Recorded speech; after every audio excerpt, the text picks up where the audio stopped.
Qu'il date du XVIIe ou du XXe siècle, qu'il soit signé Velázquez ou Degas, qu'il soit accroché sur les murs du Prado, du Rijksmuseum ou de la National Gallery, les titres ou les descriptions de ces tableaux ont changé ces derniers mois. Mais pourquoi les grands musées rebaptisent-ils leurs œuvres ?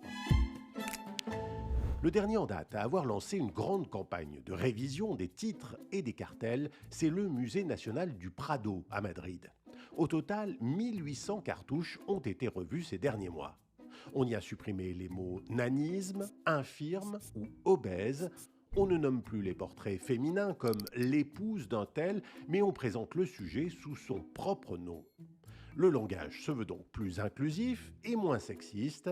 Le musée suit aussi la Constitution espagnole qui vient d'être modifiée pour en supprimer le terme minusválido, infirme, et le remplacer par personne atteinte d'un handicap. Même la superstar des toiles du Prado, les Ménines de Velázquez, a vu sa description modifiée.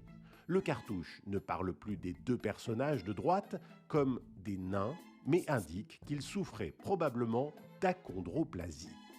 Il y a malgré tout quelques limites à ces réécritures. Lorsque le titre de l'œuvre est un nom que l'on peut qualifier d'historique, il s'agit donc de l'essence même de l'œuvre, parfois même définie par l'auteur lui-même. Nous ne pouvons pas le changer, nous pouvons l'expliquer. Nous le faisons parce que le Prado est convaincu de la nécessité de s'adapter à l'époque et de respecter les personnes, toutes les personnes. Ce n'est pas une question politique, c'est une question de terminologie, de linguistique et de respect de chacun. Mais le musée du Prado n'est pas le premier à se lancer dans une campagne de réévaluation de son langage.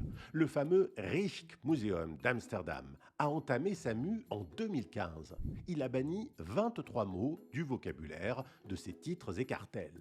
Au final, ce sont 220 000 panneaux qui sont concernés et la première des raisons de ces modifications, c'est les mots qui étaient employés pour désigner les habitants des anciennes colonies néerlandaises. Cela dit, les préjugés racistes et les termes coloniaux sont depuis longtemps en débat dans les musées. Ainsi, ce portrait de l'acteur Ira Frederick Aldridge, peint par le Britannique John Simpson.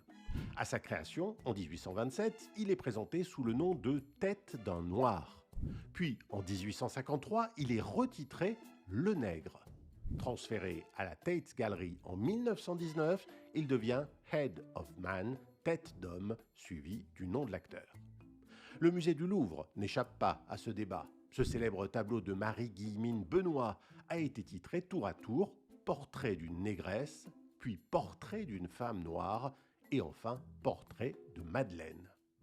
Il n'y a pas que l'histoire qui fait changer les titres des tableaux, l'actualité aussi. En avril 2022, 2 mois après le début de la guerre en Ukraine, la National Gallery de Londres a décidé de rebaptiser ce pastel de Degas. L'œuvre de 1899 s'appelait « Danseur russe ». Mais si l'on regarde de plus près, les rubans dans les cheveux des femmes sont bien bleus et jaunes, les couleurs de l'Ukraine. Le pays appartenait à l'époque à l'empire des tsars russes, mais sur les murs de la National Gallery, ce pastel s'appelle désormais « Danseur ukrainien ».